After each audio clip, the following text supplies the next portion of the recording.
Good morning, church!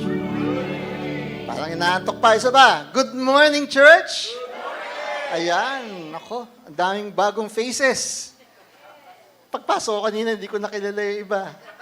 Nakikamay na lang ako. Namiss ko si Mami. Hi, Mami. Kamusta po? Welcome. Siyempre, yung mga magulang ko nandito. Sino pa? Mga ibang kamag-anak. Rube, ganda ng timing. Andito ka. Yan. Naalala ko kasi nagbukas po siya ng negosyo noon na car detailing and car wash. And at that time, naghahanap kasi sila ng kaibigan nila si Brother Sam tsaka si Sister Salvet. Naghahanap sila noon dahil si Rube po, Kristiyano na. So gusto niya yung negosyo niya, simulan niya ng tama. At sa pamamagitan ng hindi mo lang ibe-bless yung lugar, kundi mangusap dun sa mga tauhan niya. At alam ko lumago ang negosyo niya at siya ay nagtatrabaho sa Norwegian, ano? At salamat, nagkita ulit tayo after a while. So, talagang pinagpala. At ngayong araw na to, magpapakilala ako doon sa mga hindi ako kilala. Ako si Pastor Ruben Manga from the Hub of Christ, Iligan. Ayan. Yan, ang mga Tagalog na napadpad sa mga Bisaya. Samantalang yung Bisaya napadpad sa Lipa. Ayan. Sige. Hindi mo talaga maiintindihan ang galaw ng Panginoon, kaya sumunod ka na lang. Amen? Alright. So, I think 2 o 3 linggo na ang mensahe natin dito sa Parañaque is about double portion. Tama? Tama? Naalala niyo yung mensahe ni Pastor May ng 1 linggo? Ano yung mensahe niya? Walking with a double portion. Ngayon, ang pinag-usapan natin kasi, yung kay Pastora Lay, ano ang double portion? Ang sinabi naman ni Pastora May, paano mo lalakaran yung double portion? Ngayon ang pag-uusapan natin, bakit kami double portion? Amen? Kasi sabi ko nga, lalo na yung mga matatagal dito sa The Hub of Christ, every time na may gagawin ka, kung purpose-driven ka, tanungin mo yung sarili mo, bakit mo ginagawa? Yan, sabihin mo sa katabi mo, alam mo ba bakit ka nabubuhay? Tanungin mo yung katabi mo. Alam mo ba bakit ka buhay? Parang ayaw niyong tanungin, natakot kayo. Alam niyo, pag nagsisimula ako, kahit sa Iligan o sa Cebu, pag napapadpad ako doon o sa Butuan, pag may mga bago kaming gawain binubuksan, ang pastor dong ang lagi kong unang mensahe, sagutin natin yung tanong, bakit ka pinanganak? Kasi kung hindi mo masasagot yung dahilan, bakit ka binuhay ng Panginoon, bakit ka pa nandito sa mundo? Hindi ko sinabi namang, baka sabi ni Pastor, kung di ko alam ang buhay ko, di wala na akong saysay. Hindi.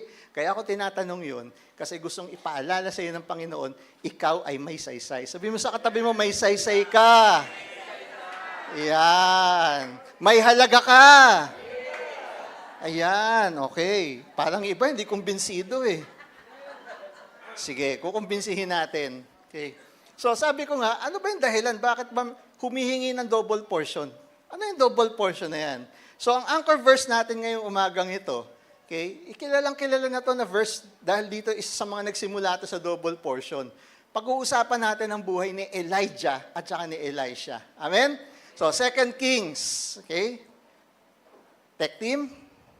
Punta tayo sa 2 Kings, chapter 2, verse 9. Okay? Ano tong kwento na to? Okay, basahin muna natin. Sige, para mawala ang antok ng iba. Sabay-sabay. 1, 2, 3. Basa. Elisha said to Elisha, ask me before I am taken from you. And Elisha said, please, of your spirit be upon me. Amen? Okay. So, bigyan muna natin ng kwento. Kilala nyo ba si Elijah? Kilala nyo ba si Elisha? Taas ang kamay. Ayun, parang 4 lang yung nagtaas. Kikwento muna natin. Kasi para maintindihan nyo, bakit biglang nanghingi ito? Ang kapal naman ng mukha nito.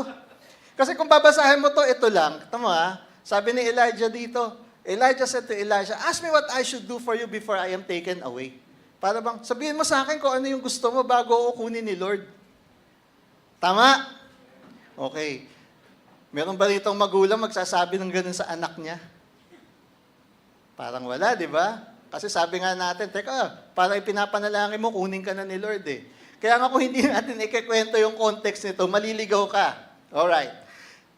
Sino si Elijah? Sino si Elisha? Si Elijah, isa sa pinakatampok, pinili ng Panginoon na lingkod niya sa Old Testament. Okay? Si Elisha naman, ito yung pinili niya na magiging kapalit niya. Actually, hindi siya yung pumili. Ang pumili si Lord eh. Okay? Ngayon, kung babalik ka dun sa unang libro bago 2 Kings, ano yung unang libro bago mag 2 Kings? Siyempre, 1 Kings. Eh. Baka maligaw eh. Ano po, di ko din alam. Kaya nga may 2 Kings, may 1 Kings. So, doon sila nagkakilala. Okay? Doon sa 1 Kings, magsimula sa chapter 19, doon nagpakilala yung pangalang Elisha. Nung sinabi ng Panginoon kay Elijah, sabi niya, bago ka umalis, may itatalaga ako mga 3 tao na i-anoint mo. Di natin pag-usapan yung dalawa, parang di magulo. Pangatlo itong si Elisha. At ito ngayon ang papalit sa'yo bilang lingkod ko. Amen? So, pinuntahan siya ngayon ni Elijah. Ito yung mantel, binigay sa kanya, sumunod naman itong si Elisha, and so on. Alam nyo ba, yung pangalang Elisha, nung sumunod siya kay Elijah, hindi na ulit nabanggit for 3 or 4 chapters ng 1 Kings. Nabanggit lang ulit dito sa 2 Kings. Chapter 2. Kaya sa chapter 1, wala. So, ibig sabihin, 4 o 5 chapter ng Bible, hindi na nabanggit sa Elisha magsimula nung kinuha siya ni Elijah. Sabihin niyo, Pastor, ilang chapter lang naman yun. Para sa'yo, ilang chapter. Pero sa buhay ng mga taong to, mahaba na yun. Ang dami ng kwento, ang dami ng pangyayari. Amen? Okay. Kaya ang unang mensahe ngayon dito, ilan dito yung 1 taon na sa church? Taas ang kamay. Dito, sa Paranaque. 1 taon, pababa. Bago. Taas nyo pa. Ganun.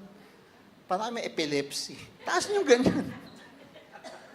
Oh, sino dito yung mahigit 1 taon na? Taas ang kamay. Ayan, okay. So, ito ngayon ang tanong. Nakatawid ka na ba sa bagong buhay mo? Bakit dalawa lang yung sumagot? Englishin natin. Gusto nyo English tayo ngayon? Okay. Sometimes, Kasi pwede din namang English. Pero yung Bisaya, hindi pa tayo handa. Okay? Dili. Okay. So, dili makasabot. Okay. So, tatanungin ko ulit kayo. Kayo ba, sa puso ninyo, kumbinsido na kayo, nakatawid na kayo galing sa lumang buhay, sa lumang buhay, nakatawid na kayo sa bagong buhay nyo. Amen! Yan, palakpakan mo yung Panginoon. Kanina, dahil pa sa atin nakaluhod dito, talagang, Lord, puspos na puspos. Ngayon, parang nagdududa ako kung nakatawid ka na eh. Kaya importante yan, hindi aksidente. Bakit ang unang-una na ginamit dito na salita, crossed over? Sorry, tech team hindi ko na magagamit yung clicker ko. Okay, bear with me, sabihin ko na lang next. Amen? Alright. So, ano ba ibig sabihin ng crossing over dito? Paano ba ibig sabihin ng nakatawid? Every time na binabanggit yung crossing over, di ba? Tumawid sino? Ang bayan ng Israel, kasama si Moses, tumawid sa Red Sea, napadpad doon sa papunta sa Promised Land. Ano yung susunod na crossing? Jordan River. Sino? Yung henerasyon ni na Joshua, ni na Caleb, nakatawid. Alam niyo bang crossing to kung saan? Hindi po to sa show. At hindi rin to sa Aurora, sa Cubao. Hindi rin. Yung sa may Los Baños Junction. Hindi po yan. At hindi niyang Cainta Junction. Jordan River pa rin yan. Napaka-symbolic ng Panginoon, ano? Marami naman silang tinawid na ilog. Bakit? Very, very symbolic. Okay? Na bago hingin ni Elisha, yung double portion niya kay Elijah, tumawid sila, the same river kung saan tumawid, yung henerasyon ni na Joshua. Walang iba kundi ang River Jordan. Sige. Next. Ang ibig sabihin ng crossing over dito, sa konteksto natin bilang mga Kristiyano, the cross before me, the world behind me, not turning back. Tama-tama yung sinabi kanina ni Pastora May. Kung hindi ka pa baptized, bakit hindi pa? Alam mo ba, yan ang unang-unang utos ng Panginoon na susundin mo. Kung si Kristo nga, anak ng Panginoon, bugtong na anak eh. Hindi umatras eh. Ang aatras pa yung magbabaptize eh. Balikan niyo si John the Baptist, siya pa yung nagduda. Hindi ata ako worthy. Wag ako. Sabi naman ni Kristo sa kanya, ikaw talaga, inutusan na nga tayo, huwag kang umatras. Yung matapang na John the Baptist, biglang umatras, nagduda. Eh, sinasabi nating unbelieving believer. Akala ninyo, may moment din na ganyan si John the Baptist. Pero ang sabi niya, wala tayong choice kundi sumunod. Kaya wala kang dahilan kung nandito ka na. Kaya tinatanong ko sino yung mahigit 1 taon. 1 taon ka na rito, baptize ka na ba? Hindi pa. Ayun. Kung less than 1 year ka, pwede pa pala. Sabi ni Pastor Ruben, less than 1 year. Wala po yan sa tagal. Kahit less than 1 year ka, kasi nga, tinatansya ko lang, paano natin igigiya tong mensaheng to kung mas marami yung bago. Pero walang dahilan. Kahit 1 linggo ka pa lang na umattend dito, kung kumbinsido ka kay Kristo, magpalubog ka na. Amen? Yan, palakpakan natin ang Panginoon. Libing.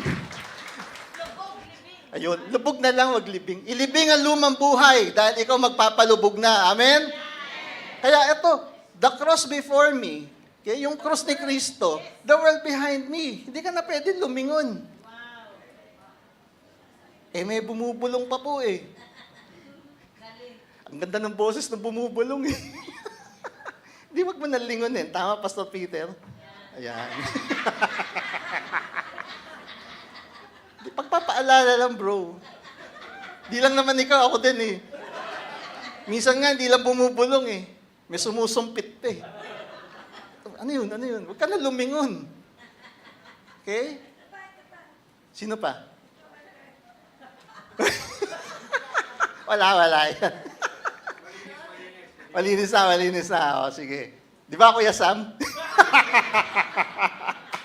Sino ba? Kuya Chris, okay na tayo, ha? O, sige. Mga marshals natin, nandun, oh. Pumasok kayo dito. Tama ba? At di lang mga lalaki, lahat tayo. Lahat tayo may lumang buhay tayo. So, tanong ngayon, talaga man tinalikuran mo na? Kasi once na tumawid ka, wala nang balikan. Sabi mo sa katabi mo, bawal bumalik. Ayan. No turning back. Amen? Kasi hindi natin itutuloy itong mensaheng to. It's either ako aalis o ikaw. Kung sa tingin mo hindi ka pa pwedeng bumalik, ikaw na muna yung lumabas. Amen? O, huwag mo na kaming idamay. Kasi kami, kumbinsido na kami, ayaw na namin bumalik. Amen? Yan, okay, sige. So, Elijah said to Elisha, ask me what I should do before I am taken from you. At ang sabi niya rito, Ama, bigyan mo ako ng double portion ng natitira galing sa spirito mo. Wow. Amen? Ngayon, saliksikin natin. Ano ba ibig sabihin ng double portion? Kasi sa madalas, ang interpretasyon natin ng double portion, pagpapala, tama? At pag sinabing pagpapala, kung ito hindi klaro sa puso mo, ang pagpapala, may bago kang kotse. Ang pagpapala, na-promote ka sa trabaho. Ang pagpapala, lumaki yung negosyo mo. Ang pagpapala, yung dati mong bungalow, naging mansyon. Ang pagpapala, dati nakatira ka sa Tondo, ngayon sa Alabang Hills. O kaya, Ayala, Alabang. Ayan. Ako, taga-Dasma. Wala, Dasma Cavite. Okay? Ang ganda na lang, taga-Dasma ako eh. Di pa madidiretsuhin, Cavite ba o village. So, ibig sabihin nito, pag sinabing double portion, basagin na natin ha. Ang concept ng double portion dito, hindi yung pagpapala. Bahagi lang yun. Amen? Palalawakin ngayon natin ito saan ba nanggaling. Siyempre, babalik tayo dun sa pinakaugat na salitang pinanggalingan nito. Kasi hindi mo makukuha yung mensahe kung di mo babalikan yung konteksto at salita ng mga nagsulat. Amen? Oh, sino ba nagsulat nito? Bisaya? Hindi, Hudyo. Kaya babalikan mo rito yung pinanggalingan salita nito sa Hudyo. Ng salita, dalawa. Pishenayim. Ulat nga, sabihin nyo, Pishenayim. Ang ibig sabihin ng Pishenayim, double mouth. Kung isipin mo, takaw naman ito. Pinakain mo na, kinain pa yung dagdag. Tama? Sa ibang interpretation, tawag nila dito, double mouthful. So, ibig sabihin, may saksa ka na sa bunganga mo, kumain ka pa na mas marami. Sobrang bunganga talaga to. Kaya nga iniisip ko kung tama ba talaga yung... Pero yung talaga yung interpretation, yun talaga yung ginamit niya. Okay? Yung dati mo na isang timaw, yung dati mo na isang, kaya mo lang yung isang subuan, ngayon, sa isang iglap, kaya mo 2 subo. Ngayon, klaruhin natin hindi ibig sabihin ito, sabi ni Pastor, 2 subo eh, maging ganid tayo. Wrong. Okay? So, ang ibig sabihin nito, klaruhin natin, pinalalaki yung kapasidad mo. Okay? Para klaro yung mensahe, ulitin ko, ang konsepto ng Pishinayim para sa mga Hudyo, ang ibig sabihin ito, pag sinabi sa'yo, inaanoy kita ng Pishinayim, ibig sabihin nun, yung kapasidad mo, pinalalawa ko. Kung dati ang pasensya mo, mabilis kang mainis, ngayon, humaba na ng 2 minuto. O at least double portion. Amen? So, ito yung talagang konsepto nun. At ang pinapalawak ngayon dito, walang iba, kundi yung kapasidad mo sa spirito mo. Anong spirito yun? Yung puso mo. Lalo na yung mga umattend dito sa spiritual growth class natin. Alam naman natin, interchangeable. Pag sinabing spirito, yan ang puso mo. At ano yan? Yung maturity mo bilang isang Kristiyano. Amen? O, pag sinabing spiritual capacity, ano yung pinapalawak ngayon dito? Number 1, kitang-kita ngayon yan, unang-una sa ugali. Tama? Kung dati pag kinat ka lang sa kotse, gusto mo na ngayong banatan din yung kumat sa'yo. Ngayon, pananalangin mo na lang, Lord, kunin mo siya. Hindi, wrong. Wrong! Papanalangin mo siya, Lord, patawarin mo siya, hindi niya alam ang kanyang ginagawa. Nawa, Panginoon, makilala niya yung Diyos na nakilala ko dahil may pamilya siya. Pag na-aksidente siya, kawawa naman yung iiwanan niya. Amen? So, yan yung napakasimpleng bagay. Pero dyan ngayon makikita, pinag-uusapan dito ano ang kondisyon ng puso mo. Amen? Ngayon, paano ngayon lalawak yung kapasidad mo na yan? Hindi mo yan matututunan kahit ano pang attendant mo na seminar sa labas. Take it from me, nagtuturo po ako sa labas. For so long, nagtuturo ako sa corporate world since 2008. Pero hindi din naman na-apply sa buhay ko. Paano ko nasabi yan? Nung bago ako dito sa simbahang ito, dumating kami rito 2013 eh. Okay? Doon sa mga hindi nakakakilala, yung lumang buhay ko noon, hindi naman po ako yung makikita ninyo externally nagyayabang. Pero pagka nag-usap na tayo ng usapang intelektual, talaga di ako magpapatalo sa iyo. Amen? Kasi meron ako ipagyayabang, yun ang katotohanan nun. Parang, bakit ako papatalo sa'yo? Eh, mga Meralco, tsaka DepEd, tsaka DPWH, mas nakikinig sa akin kaysa sa'yo. Bakit ako makikinig sa'yo? Tama? So, yung mga nakikita niyo mga proyekto ng DepEd, yung mga proyekto ng Meralco, yung proyekto ng IBM na Accenture, tinuruan ko po sila. Kasi ang aking forte is Portfolio Program and Project Management. So, kung pagpapayabang din lang naman, hindi ako magpapatalo talaga sa'yo. Meron ka bang peba? Pahabaan pa tayo ng titulo eh. Sa huling bilang ko, 13 ata eh. Kung ilalagay ko sa calling card, kulang yung 2 linya. Ngayon taon, Pastora, may required na naman ako, may pinapakuha na naman sa akin. Magiging 14 na. Sabi talaga. Pero, pansinin ninyo okay. Nung napunta ako dito sa simbahang to, kinikwento ko yung kay Pastor Dong. Sabi ko sa kanya, alam mo, ito yung mga nagawa ko, ito yung mga nagawa ko, ito yung nagawa ko. Nakikinig lang siya sa akin nung bago ako. Tapos, ito, nadali ko dito eh. Talagang ano to eh. Kahit dati kong tipa ko aktivista, na-ambush ako dito eh. Ito lang yung tanong niya sa akin, alam mo, galing talaga, no? Binubog ka ng Diyos, binayayaan ka talaga ng ganyang katalino at karunungan. Pero may isang tanong lang ako sa'yo. Sige po, ano yung tanong nyo? Kung yan nagamit mo sa ibang bagay, kung yan naturo mo sa labas, bakit sa buhay mo hindi mo nagawa? Kasi tinuruan mo iba para maging maayos yung kanilang organisasyon at proyekto. Ikaw yung proyektong una mo dapat, pamilya mo, hindi mo naayos eh. May tinamaan ba sa inyo? Yung mga lalaki, papaganon eh. Kaya di ko malilimutan talaga yung eksena yun. Sabi ko na lang doon, Mami, talagang na-hurt yung aking feelings. Oo. Tsaka yung pride of life. Yan. Yes. Double portion din yon. Kinalog ako noon. Kahit hindi ako nawiwiwi, nagpaalam ako, Pastor, kailangan pumunta ng banyo. Doon ko sinuntok-suntok yung tiles. At sabi ko, pakialamero talaga itong pastor na to.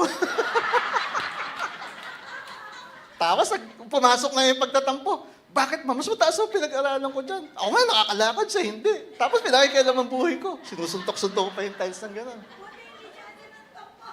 Hindi, kaya nga lumayo na ako eh. Kasi wala na akong pipilayin eh. Woo! Parang, di ba sabi ni Pastor, ano, kahit mahulog ka, ano pa mawawasak? Wala nang mawawasak. Wasak na.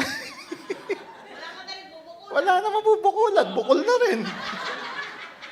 Kaya nung nakita ko, nasabi ko, hindi ko pwedeng patulan to. Wala na rin eh. Ako pa talo rito eh. Suntukin ko na lang yung banyo, di ba? Totoo po yun. Magayon dito ko na sa galit. Yes. So, dito mo kayo makikita, may ginagawa ang Panginoon sa iyo. So, ano yun? Magpabasag ka muna. Yun yung dahilan kaya may simbahan tayo. Magpabasag ka muna. Sabihin mo sa katabi mo, handa ka na ba magpabasag? Tanungin mo nga kung nakatingin sa'yo kung umuoo.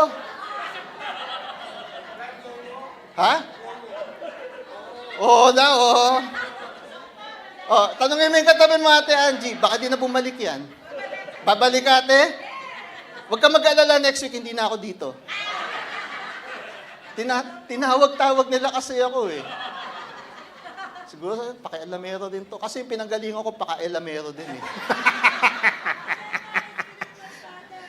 Ayan. Sabihin mo, magpakialam ka. Yan. Kasi, yung double portion mo, kapasidad mo yan. Sabi ko nga, pag nagtuturo ako dun sa Visayas at Mindanao, para masimple ganito, sabi ko. Ang disenyo siya sa atin ng Panginoon, lahat tayo 10 litro. Sisidlan tayo eh. Ito ang problema. Na dahil sa kasalanan, committed. Naging 5 litro. Ano yung nangyari po sa 5 litro? Nabara. Ano yung bara na yun? Saliksikin mo yung puso mo. Lust of the flesh, lust of the eyes, pride of life. So, yung bara na yun ngayon, yan yung dapat ma-unload natin. Yan yung dapat ma-detox sa buhay natin. Pwede naman po siguro kami na lang ni Lord. Sige, subukan mo kung mababago. Pansinin mo, kahit itong si Elisha. Si Elisha ba, dumiretso kay Lord? Sinong ginamit? Si Elijah. Si Pablo ba, from Saul, naging Pablo? Hindi rin. May ginamit pa, sino? Ananias. Yung pang isa sa galit, na galit sa kanya. Bakit galit na galit? Kasi nakita ni Ananias, paano pinagpapatay at pinahirapan ni na Pablo yung mga unang Kristiyano. Tapos ikaw ang kukunin, oy, alagaan mo yan. Sama, papatay mo siguro to. Ito yung gumulpi sa barkada ko, ito yung dahilan bakit namatay yung mga kasama ko. Pero ano sabi kay Ananias? Alagaan mo yan. Alam mo ba yung labanan sa puso ni Ananias nun? Ang hirap, di ba? Kung wala kang ganong kalawak na kapasidad sa puso mo, kakapusin ka. Amen? Kaya magpapabata ka talaga. Ngayon, saan yung tamang lugar para ikaw mabatak, para ma-stretch, para ma-unload ngayon? Yung nakabara na 5 litro. Simbahan lang po. Hindi mo ito makukuha sa eskwela. Believe me. Hindi mo ito makukuha kahit na ano pang bayaran mo seminar sa labas. Hindi mo ito makukuha dahil, ay magpapakounsel na lang ako. Kakapusin din yan. Ang tunay na training ground ng mga tao para tayo mabatak, walang iba kundi simbahan. Amen? Kaya sabihin mo dyan sa katabi mo, lalo kung bago yan, tatagal ka ba dito sa simbahan? Yan. Huwag ka mag-alala, sabihin mo, kaya nga nandito kami. Yan. Amen? Parang natatakot ulit eh. Pinaakyat niyo ako dito. So, ganyan talaga. Alam naman ninyo yung grasya ko. Okay? So, Pastor, ano pa yung pwede namin gawin para talaga ma-unload yun? Sabi ko nga, ito na lang, simple lalo doon sa mga baguhan. Ano yung binanggit ko kanina, pinakamalaking bara natin? 3 kasi ang gatilyo ng kasalanan, sabi ni Kristo. Lust of the flesh, lust of the eyes, pride of life. Yung pong tawag ng laman at yung tawag ng imahinasyon mo, kaya mo yung takbuhan eh. Why? Kasi karamihan ng trigger dyan, dahilan dyan, mga bagay sa labas ng katawan mo. Malimbarkada, nasa Bible yan. Lumayo ka sa mga malimbarkada. Hindi, kaya ko silang baguhin. Talaga. Oo nga, sarili mo pa nga, di mo mabago. Tama ka, mami, babaguhin mo pa sila. Wishful thinking yan. Amen? Ano pa yung susunod? Lust of the eyes. Alam mo na yung pinapanood mo, alam mo na yung binabasa mo, alam mo na yung pinakikinggan mo, nilalayo ka para magkaroon ka ng magandang relasyon sa Panginoon, bakit mo pa pinauunlakan? Amen? Ulitin ko yung sample sa buhay ko. Nung ako naging Kristiyano, nagdesisyon ako noon, putol ang subscription ng cable sa bahay.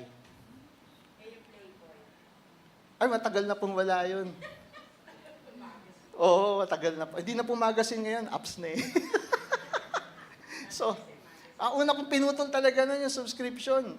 Nung time na yun, nung buhay pa yung biyanan ko, nanay ni na Pastora Mavic, tsaka ni na Bel. May panahon nun na talagang lungkot na. Nagpaparinig na doon sa katulong namin, kinikwento, minamarites na lang nung katulong namin. Uy, gusto na daw umuwi doon kina Ate Bel. Bakit? Wala daw siya mapanood dito, inaantok. Kaya tuloy si Mami, minsan mali rin no? Hindi ko na paintindi sa kanya. Nangyari tuloy kay Mami no, nauwi sa YouTube, naging fans ni Tulfo.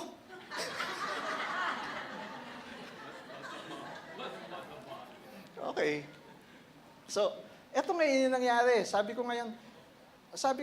Pinaintindi ko doon sa mga tao, sabi ko sa kanila, kasi kung tuloy-tuloy yung subscription natin, kahit sabihin ninyo, umaattend ka ng linggo dito sa simbahan, hindi mo yan maiiwasan kasi Monday to Saturday, iba ang naririnig at iba ang nakikita. Tama? Ngayon, ako to, hindi kayo.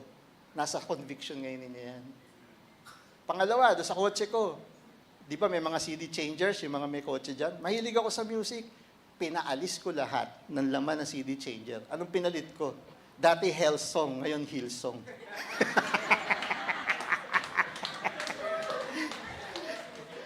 Paano ba naman di Hell Song? Sa paborito ko nun, yung isang banda, ang pamagat ba naman, Pastor, Exit Light? Ibig sabihin, lumabas ka sa liwanag. Pero pag narinig ng mga kabataan, ganun pa, yes, more. Hindi mo alam yung subconscious nun, ang tindi. Ang mensahe ngayon sa buhay mo nun, lumayo ka sa liwanag. Tama? Rap music. Makinig ka na makinig sa rap music. Pag hindi mo alam kung sino yung pinakikinggan mo sa rap music, 80 to 90% ng rap music speaks about incest, rape, and murder. Yes. May nabubuksan ba? Yung pinapanood mo advertisement, bakit kaya gumagastos ng napakalaki sa mga advertisement? Mag-aral ka, balik ka sa Marketing 101. Sabi ng Marketing 101, ang isang mensahe o ang isang imahe, isang picture, isang video, if you watch it 20 to 40 times successively, what is false can become true. Why? Ini-implant sa subconscious natin yan eh. Sample, paulit-ulit ko kasi nakatira po kami, hindi ako taga rito, taga Pioneer kami. Half of my time sa Pioneer, half of my time doon naman sa Iligan. Yung lugar namin, nandoon ang pinakamaraming billboard ng EDSA. Pen Shop Bench. Di ba Pilipino yun? Pero tignan mo yung modelo, 80%.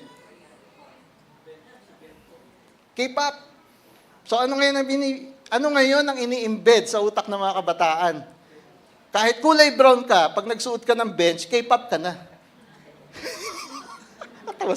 Tama, mami? Yun ang mensahe nun.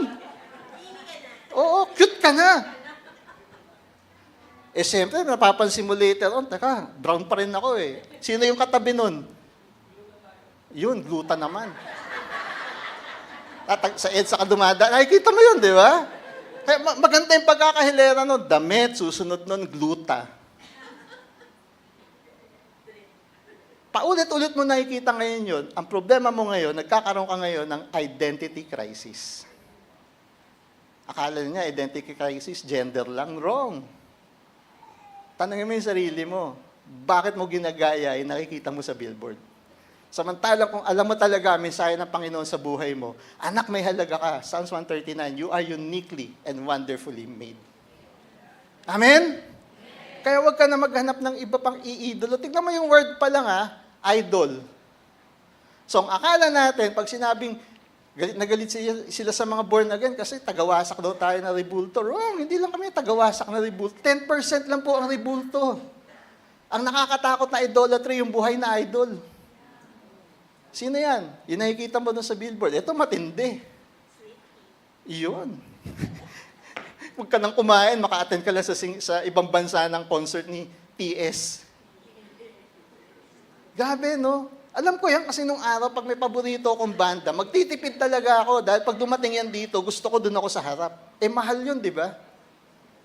Tama? Yun nga yung tinatawag na buhay na idolatry, pero may mas matinding buhay na idolatry. Maling relasyon. Amen? Sabi ng magulang mo, huwag ka munang magrelasyon, bata ka pa. Ito ngayon, may isa sumagot sa akin yung isang youth. Bakit po ba? Kayo ba hindi nagmahal? Wow! Paano ko sasagutin yun, mami? Hindi naman masamang magmahal eh. Kaya lang may tamang season. Amen? Makikipag-date ka, wala ka kang perang pambayad sa pan-date mo. Hihingi ka lang. Wala kang panload. Amen? So, ito yung mga bagay na sinasabi ko nga, maging responsable ka muna. Amen? Papasok kayo tayo dyan. Next tayo. Grabe, intro pa lang to. Matatapos ba natin to alas 12? Deuteronomy 21:17. O sige, para magising ulit tayo. Basa, 1, 2, 3. On the contrary, the firstborn, the son of the unloved wife, by giving him a double portion of everything that he owns. For he was the beginning of his strength. To him belongs the right of the firstborn. Okay, so pakiklik ka ulit. Balik natin yung Peshenaim. Yan. Alam nyo ba, sa teolohiya ng mga Hudyo, hindi automatic na pag hiningi mo yung double portion, yung paglawak ng kapasidad mo, lalaki agad yan. Itong gusto ko makita ninyo rito. Sabi ko, di ba, si Elisha, pinakilala sa 1 Kings 19, nabanggit ulit siya sa 2 Kings chapter 2. 4 to 5 chapters ng Bible, ni minsan hindi na nabanggit ang pangalan ni Elisha. Pero kasama siya ni Elijah. Tama? Amen? Okay. Anong gustong ituro dito ng Panginoon? Pakiclick nga po. May kondisyon kasi bago ikaw bigyan ng double portion. Ayon sa mga Hudyo, 3 yung criteria, 3 yung attribute para ikaw mabigyan ng double portion. Ang unang-una, are you responsible? Tahimik lahat. Kaya nga yung sinasabi natin kanina, di ba, doon sa mga kabataan, hindi ka pa handang makipagrelasyon. Kasi pambayad mo pa nga lang dyan sa sine, hindi pa galing sa bulsa mo. Tama? Kaya natin pinapaalala to kasi ang pinakamalaking problema, hindi lang ng Pilipinas, kundi karamihan ng mga developing countries, pagdating sa mga maling relasyon, yung tinatawag na early pregnancy and early marriage. Ito nga lagi kong sinasabi sa mga kabataan eh. Ang sarap pagmahal, pag yan nabuo. At pag yan ang lumabas, pwede mo ba sabihin sa Mercury, sa Watsons, pag bibili kayo ng gatas, pwede po ba namin gamiting pambayagan na aming pagmamahal? Oo. Ito po ang aming love letter. Ganyan namin kamahal ang isa't isa. Sino magpapautang sa'yo? Tatanungin kita. Sino ang sasalo sa'yo? Walang iba yung kinamumuhian mo. Tingin mo mga kaaway mo na number 1. Sino? Nanay at tatay mo. At the end of the day, okay, pag sinabing responsable, ang unang tinitignan ngayon dito, okay, pag sinabing responsable, may mga ugali na dapat mapihit sa'yo. Balik tayo kay Elisha. 4 na hanggang 5 chapter ng Bible, hindi siya nabanggit. So ano yung unang-una doon? Di ko na nilagay dito. Pagpapakumbaba.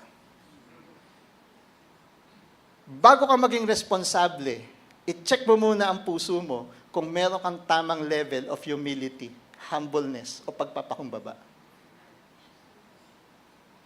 Kung ako si Elisha, magrereklamo ako, teka, ako'y kanang kamay mo, hindi ako nabanggit dun. Nabanggit lang nung nirecruit mo ako, after nun, yung ginawa ko, hindi napansin. Ang napapansin, ikaw pa rin. Kwento ko ulit yung sarili ko. Nung bago ako dito, kasi nga ang grasya ko, okay, magturo ako, humarap sa tao para magturo. Kaya nung bago ako dito, ang una kong hinahanap nun, ang assumption ko na nun, nako, pag nagpabaptize ako, sigurado ako, wala 1-2 buwan. Sasama ako ni Pastor, pagsasalitain ako nito eh. Sinama naman ako. Pero 4-5 buwan ata, ang trabaho ko, pareho kami ni Kuya Roger, driver.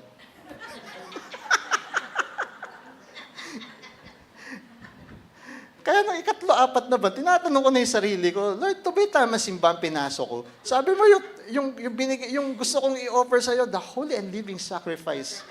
Yung talent ko. Bakit hindi niya nakikita? Minsan nga, nagpaparinig na ako eh. Tapos sasabihin ni Pastor, wala nang oras, uwi na tayo. Tingnan naman tayo niyan. Alam niyo ba kung gaano kahirap yun? Para kang mangangan tayo kapakantahin. Para kang dancer, lang sila nagsasayawan, ikaw dati, nagli-lead ka ng dancing, ngayon sasabihin sa'yo, teka, diyan ka muna, upo ka muna. Tama ba, kapatid na Bern? Ikaw, lawyer ka. Sanay ka magsalita sa korte. 1 taong kang pinatahimik dito, di ba? Upo ka muna, makinig ka. Pastor Walter, ganun din. Nagtuturo to sa ibang bansa pa, pero halos 1 taon. Alam niyo yung pinagdaanan ng mga tao dito? Yan yung sinasabi natin may binabasag sa'yo. Ang unang-unang babasagin sa'yo. Kasi balik ka doon sa 3 gatilyo ng kasalanan. Ang sabi ko nga, yung lust of the flesh, lust of the eyes, kaya mong takbuhan.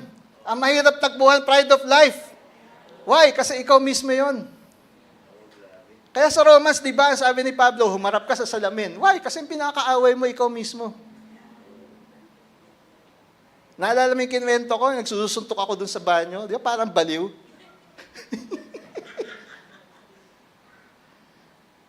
Ang kaaway mo talaga sarili mo. Yung pride of life mo. Yan ngayon yung babasagin. Kaya nga, di ba, di mo mapapansin bakit binago yung pagkatao nila. Yung Saul naging Pablo. Ano ba yung Saul? Unang hari. Ano ba yung Paulus? Maliit. So, galing sa pangalang, ikaw ay hari, gagawin ka muna maliit. You must be irrelevant and insignificant first in the eyes of the world para ang Panginoon makapagsimula sa iyo. Amen? Kaya yun ang mensahe ni Elisha rito. Yun ang unang sinubok sa kanya. Why? Kasi hindi ka magiging responsable kung wala kang pagpapakumbaba. Amen? Ngayon, hindi na natin babalikan, assignment na lang ninyo, picturean ninyo. Kikwento ko na lang tong Genesis na to.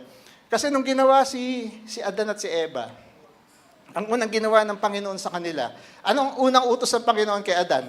Kung naalala nyo. Di ba ginawa siya, galing putik, ginawang tao. Anong ginawa sa kanya? Ang unang utos sa kanya, work and cultivate the garden. Kaya ang Lord talaga galit na galit sa tamad. Sabi mo sa katabi mo, bawal tamad. Kasi ang unang utos ng Diyos, hindi naman niya sinabing sambahin mo ko. Ang unang utos ng Diyos, magtrabaho ka.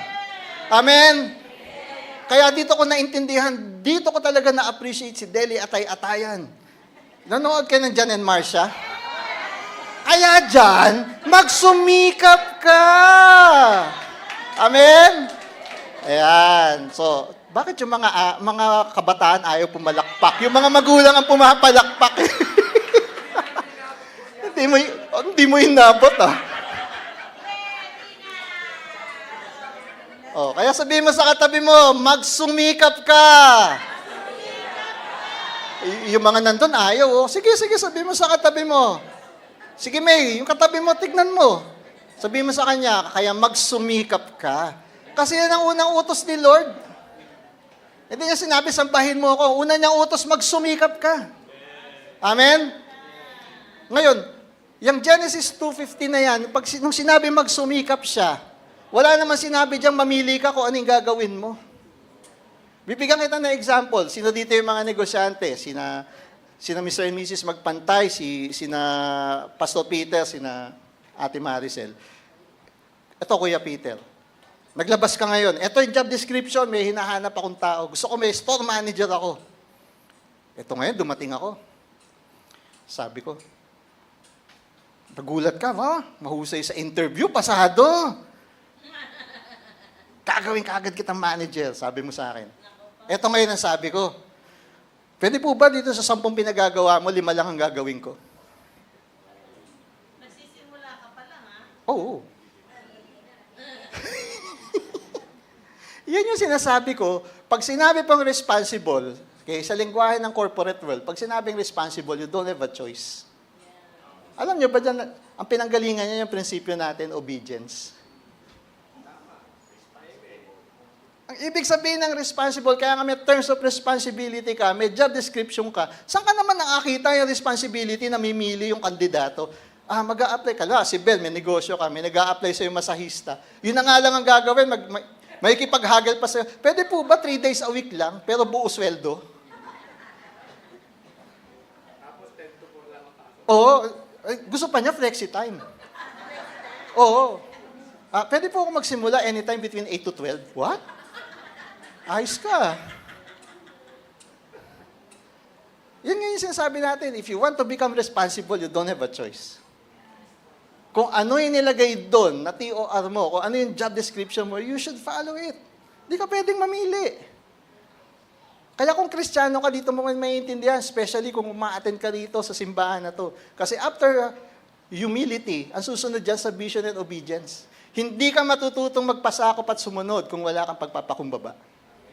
Ang mangyayari dyan, you just comply. Pag nakatingin, susunod. Pag hindi nakatingin, hindi susunod. Parang Pilipino, no? Uy, may police, alas 12 na. Okay na yung stoplight, walang stop, lahat green. Tama? Kaya huwag kang magtataka bakit ang bayan natin ganito. Kasi tayo, meron din tayong responsibilidad. Amen? Amen. Okay. Yan ngayon yung pinagawa ng Panginoon doon. Genesis 2:15 hanggang 17. At ang inutos ngayon sa kanya, sabi sa kanya, at lahat ng mga nandito iyog, mulang kakainin yung bunga nung nandiyan sa gitna. Sumunod, hindi. Hindi. Ayan. Binigay na nga ang lahat. Yung pa rin sinasabing wag gawin ang ginawa. Nakaka-relate kayo, mga magulang? Yung mga anak, nakaka-relate din ba kayo? Bakit isa lang anak yung nag-amen? Amen po? Okay. Next, after responsibility. Sabi ngayon sa Peshinayim, sa teolohiya ng mga Hudyo, after mo maging responsable, ang susunod dito dapat honorable ka. Ay, marami naman po akong gold medal Hindi po gold medal ang pinag-uusapan dito. Ang pinag-uusapan ditong honorable, paano ka makitungo, especially dun sa mga tao na may authority sa buhay mo. Ano ba yung Genesis 2, verse 19 to 20? Ang pinag-uusapan dyan, sa verse 19 to 20, ito na yung point. Nasabi ng Panginoon, lahat ng nilalang dito sa mundo, dadaling ko sa harap mo, Adan. Ikaw magbigay ng pangalan ayon sa kanyang functionality. So dito nagkaroon na ngayon ng tiwala ang Ama dun sa kanyang anak na si Adan na magiging tagapamahala. Kasi I think nabanggit na naman dito sa simbahan, ang purpose talaga natin lahat, tagapamahala tayo. Genesis 1:26, you were made in the image and likeness of God to rule over. So tagapamahala tayong lahat. Amen? So bilang tagapamahala, ang pinakamataas na attribute ng pamamahala, yung tinatawag na accountability. Kaya in Genesis 2:19 to 20, it speaks about accountability. Ikaw na ngayon magpapangalan dyan, siguraduhin mong tawag dyan aso. Kasi pag umiyaw yan, yari ka sa akin, sabi ni Lord. Tawagin po nating aso. Sige nga, meow. Di ba wrong?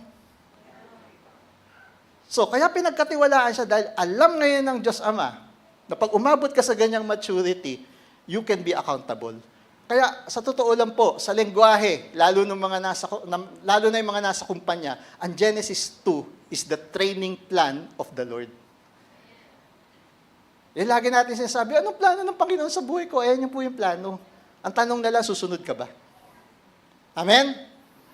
Pangatlo, ano yung pangatlong attribute ng isang tinatawag na double portion? Para bigyan ka ng double portion. Diyan palang papasok yung blessed. Pero pansinin ninyo, ang Genesis 2:18, it does not speak about material blessing. Pag binasa mo ang Genesis 2:18, sinasabi dyan, dapat ang tao may suitable partner. Dito ngayon maraming sumisemplang.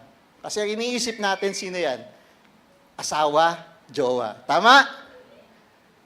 Oh. Bakit si Pastor lang ang sumagot? Ang dami na matagal dito si Pastor. Kailan dumating si Eva?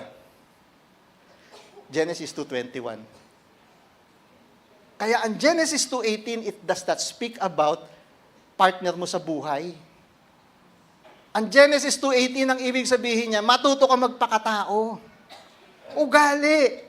Ngayon, anong klaseng ugali ang tinuturo ng Panginoon dyan? Pag sinabing blessed, ang concept niya ng blessing, okay, taas mo yung kaliwang kamay mo, nakaganyan, kaliwa. Yung kanang kamay nyo, nakaganito. Iyan ang Genesis 2:18. Ang ibig sabihin niyan, sasalo ka dahil meron kang kakulangan at yun namang kalakasan mo, bibibigay mo naman sa iba dahil yan naman ay pantawid para sa kahinaan ng iba. Amen? O, sige. Nandiyan yung katabi mo. Kaliwa. Kanan. O, patong mo dun sa katabi mo ngayon. Yan ngayon yun. Yan ang Genesis 2:18. Ang sinasabi ng Panginoon, you are uniquely and wonderfully made, pero meron kang kakulangan. Dinesign niya talaga, may kakulangan ka para kailanganin mo ang iba. Amen? Palakpakan natin ng Panginoon. So, hindi dito pinag-uusapan asawa o jowa. Kasi si jowa dumating 2:21. Ang tinuturo ngayon dito, magpakatao ka. Kasi kung hindi ka marunong magpakatao, mamamatay ka mag-isa. Magaling ako eh. Okay. Kami na lang ni Lord. Okay, yung sinasabi mo, Pastor, o sige, kayo na lang ni Lord. Tignan natin kung makakabuo ka ng buhay ng iba. Tignan natin kung ang buhay mo mismo mabubuo.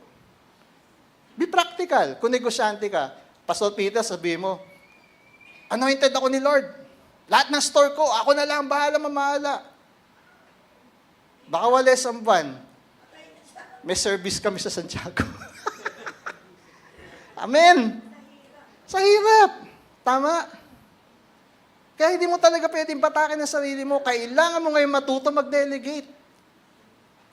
Kasi ang mismong Panginoon, siya mismo nag-delegate siya. Sabi niya kay Adan, okay, ikaw ngayon ang mamamahala. Basta accountable ka, siguraduhin mo lang. Pag to pinangalanan mong aso, hindi yan ngingiyaw. Yung pusa, hindi tatahol. Amen? Yan ang double portion na kapasidad mo.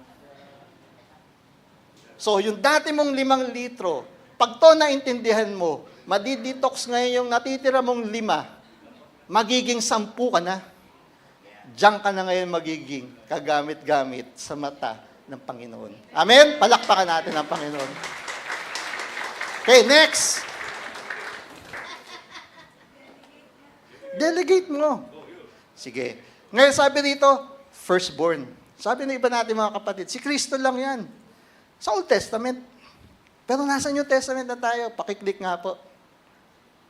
Dahil sabi sa Romans 8:29, sabi dito, lahat tayo, we become conformed to the image of His Son, so that He would be the firstborn among many brothers and sisters. So kung ano yung meron siya, meron ka rin. Ano sabi niya sa John 14:12? Di ko lang nilagay dito. Kung ano ang meron ako, magagawa mo at higit pa. Naalala niyo yung kinakanta natin dito? Ano yung kanta natin doon? Ikaw ang aking pastor, hindi magkukulang, sapat na, at so, ibig sabihin nun, hindi lang kasapatan ng Panginoon, higit pa. Kaya nga double portion, kailangan umapaw. Amen? So, yan ngayon yung sinasabi ito, hindi ka pwede talaga makontento sa kontento ka na lang. Kasi ang gusto ni Lord, i-expand ka pa. Ang tanong ngayon, willing ka ba magpabatak? Tanungin mo yung katabi mo, willing ka ba magpabatak?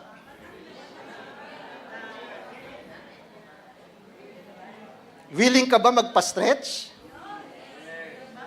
Kasi hindi lalawak ang kapasidad mo kung hindi ka willing magpa-stretch. Amen? Kaya ang sabi rito, kung paanong siya na binigyan ng karapatan na magkaroon ng double portion, ikaw man din. Amen? Okay, so sunod tayo. Ito, paborito to ng tatay ko. Jeremiah 29:11. Kaya lang for so many years, sabi niya, hinihintay niya yung tinig. Ano ba yung plano? Hindi lang naman siya marami sa atin. Lord, alam ko may plano ka. Pero hindi ko pa alam kung ano yung plano mo. Okay. Sasagutin ngayon natin yan. Yung plano, alam mo ba, yung plano lalatag na lang yan. Ang unang-unang dapat mong maintindihan dito, pinag-usapan natin kanina, magpabata ka muna. Kasi pag nagpabata ka, yung plano liliwanag. Kung paano si Pablo nabulag papunta sa Damasco, kailangan malaglag muna yung talikop sa kanyang mga mata at talukap sa kanyang mga mata. Pero bakit nawala yon? Dahil sumunod muna siya. Natuto muna siya magpakumbaba. Kasi kung di siya bubulagin sa yabang ni Pablo, baka wala pang titulo yun, baka siya magsabi sa sarili niya, ako unang bishop. Amen? Kaya siya binulag. Para ipakita sa kanya, totoo yung sinasabi ko, may kang pagkukulang. Kung akala mo lahat nasa iyo na, ngayon, paano ka kikilos? Basic na bagay, lalakad ka sa pupuntahan mo, hindi mo magagawa. Diyan mo ngayon maiintindihan bakit kailangan mo ang iba. Amen? Okay. So, balik tayo rito. Kaya ang kinuha ko ditong version, yung original English version niya sa KJV o NKJV. Sabi dito, for I know, hindi plans the thoughts. Ano yun? Diwa at pag-iisip ng Panginoon ito. Mayroon talagang iniisip sa iyo ang Panginoon. Kaya huwag mo sasabihin talaga, Lord, pag may time iisipin kita, dapat ikaw ang magsumiksik sa isipan ni Lord. Dahil pag yan ang nakuha mo, grabe, hindi lang double, times 100 yung double mo.